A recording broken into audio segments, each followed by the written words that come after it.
tá bem, né? 40 minutos pra chegarmos em Canudos!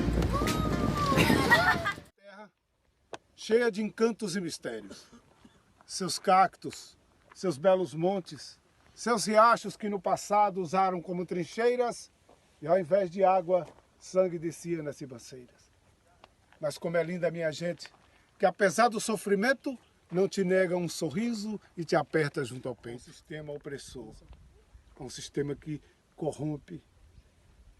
Disse não. Há dois momentos da história do Brasil. É um momento antes e outro momento depois de Canudos. Revela quem é o outro Brasil que até então ninguém conhecia. Esse Brasil de pobres, miseráveis e escravizados. Canudos revela não só ao país, como ao mundo. E essa comunidade cresce, quem plantava feijão, plantava o milho, plantava a mandioca, plantava cana-de-açúcar, tinha a criação do gado, tinha a criação do bode, e tudo era partilhado entre todos depois da colheita. Tudo era dividido entre todos. Em Canudos fazia assim 12 casebres por dia, chegava a 12 famílias por dia, fugindo da escravidão. E se estabeleceram aqui.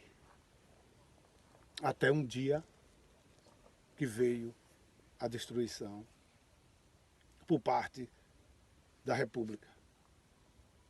Recém-formada, tinha que se estabelecer como poder, estava fragilizada na sua formação. E eles resolvem destruir Canudos.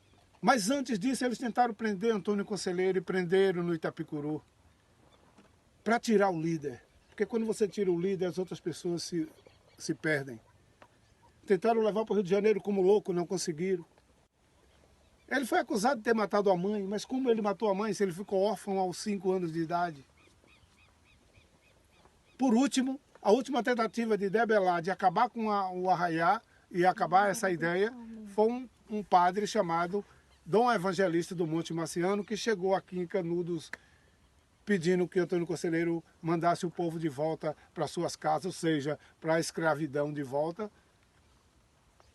E Antônio Conselheiro não reagiu. Quem reagiu foi o próprio povo, porque jamais voltaremos para ser escravo. De lá já saímos. Pense de luta por direitos iguais e por justiça é Canudos. Não olhe para Canudos como simplesmente morreu 25 mil pessoas aqui. Não nos chame de coitadinhos. Não pense isso de nós. Pense em homens e mulheres e crianças guerreiros que lutaram por dias melhores, para que não houvesse a separação entre ricos e pobres, e que as pessoas se respeitassem entre si, e que partilhassem o amor do Cristo. As balas de fuzil ainda ardem, hoje, no descaso da pátria mãe gentil. Ainda somos escravizados, jogados nos becos, nas sarjetas. E quando você grita por liberdade e igualdade, você morre por bala de fuzil. Ali aqueles matos verdes, aquelas algarobas, ali tudo eram casas Canudos. As casas espalhadas, era feita uma para o norte, outra para o sul, um labirinto.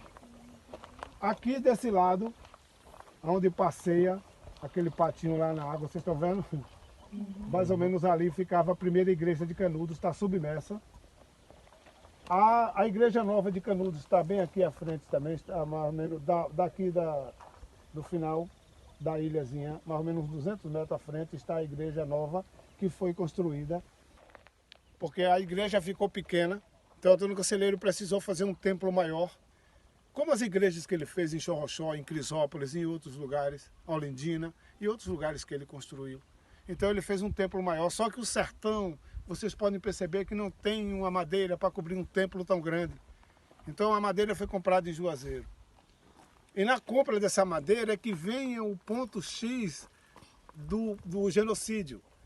Encontraram ali na questão da madeira o juiz Arlindo Leone, que outrora teve um conflito com Antônio Conselheiro lá no Bom Conselho, agora ele está em Juazeiro. Antônio Conselheiro segue para Canudos e ele vai para Juazeiro. Vão ter o outro encontro. Antônio Conselheiro compra a madeira não é entregue. Então ele manda alguém ir lá em Juazeiro dizer que se não tivesse como entregar a madeira, que eles iriam buscar, pois precisava terminar a construção da igreja nova. E estava faltando só a cobertura.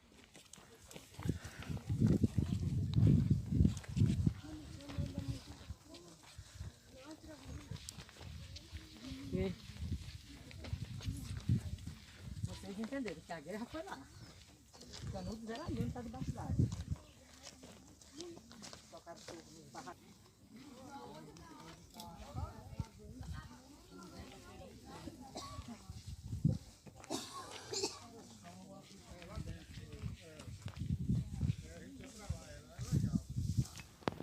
Mas quando se esperava um ato cruel e vil da parte dele pela traição da esposa, ele simplesmente se retira.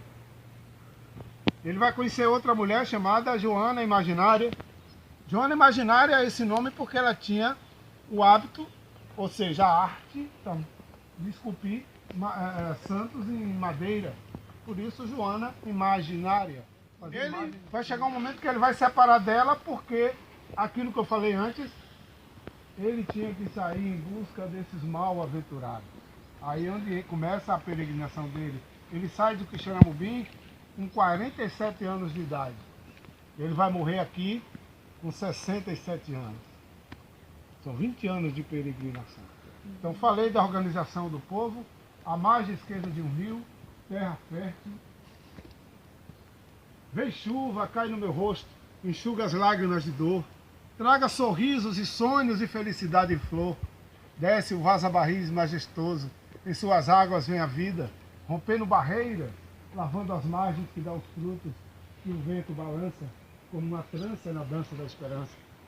Por isso ele encontrou esse lugar, à margem de um rio e a sua terra fértil, o rio Vaza-Barris, que nasce no município de Uauá e se estende à sua foz em Sergipe por 450 quilômetros. Da barragem em diante, ele ficou perenizado. Porque até então, para cá, voltando em direção ao ar, ele é temporário e só enche nas épocas de trovoada. Eu falei dessa organização, dessa partilha desse povo, que tudo que plantava, colhia e dividia entre todos. A maldade dos homens, que aquela ideia de Canudos, o segredo é que a ideia de Canudos, essa ideia de que as pessoas plantam e produzam e partilham entre si, não pode. Essa ideia de que a terra tem que ser de poucos e que nós temos que ser escravos na produção para aquele dono, para o latifundiário, para o proprietário das terras. Como somos escravos dentro das grandes fábricas e pelos sertões, escravizados do mesmo jeito, só levando o nível da produção. Então Canudos quer quebrar isso e quer que as pessoas tenham terra. O professor Calazans falou que um certo dia que a questão de Canudos não foi qualquer coisa simples, foi a mão de obra. A mão de obra que os grandes fazendeiros perderam. Então se revolta, então tem que destruir. Porque a ideia de Canudos não pode se espalhar pelo país.